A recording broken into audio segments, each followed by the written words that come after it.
दुई बंधुंक भितरी देखा हैला।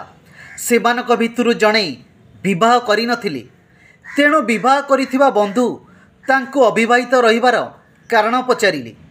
बंधु कहिले, भाई पिलाटी दिनरु ईश्वरंक प्रति मोर प्रगाढ़ भक्ति कारणरु विवाह करी संसार जंजाଳରେ पशिबाकू चाहिली नाही, कारण तहिरु पूजा आराधना रे व्याघात आसीबो।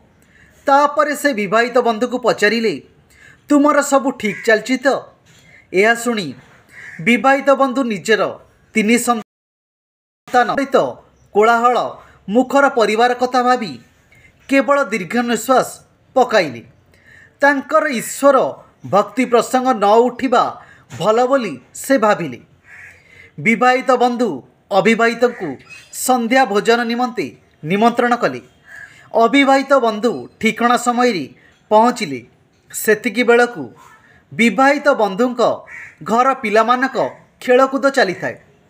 विवाहित बंधु जनक बारंबार पिलामानकू चुप कराउथांती, किंतु पिलामाने न छोड़ बंदा। खाइबा परसा गला, ता पूर्वरु दुई बंधु ईश्वर को प्रार्थना करने लगी बसिले। खाइबा बेले विवाहित बंधु अविवाहित को प्रार्थना बेले पिलामानक रड़ीजनित व्याघात लगी क्षमा मागिले। यह शुणी अविवाहित बंधु तांको हाथ धरी पकाई कहिले, सतरे बंधु मु भाबुछि भाग्यवान तुम। मु जेतेबेले एक मनरी भगवान को डाकिली एवं क्रमे मो कानरू पिलामानक कोलाहल अपसरी जाउथिला।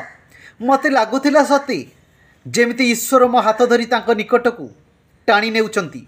मो जीवन जाकर विजनतारी ए प्रकार अनुभूति न थाई। भाबुची एकुटिया रही अनेक किछि हराइछि।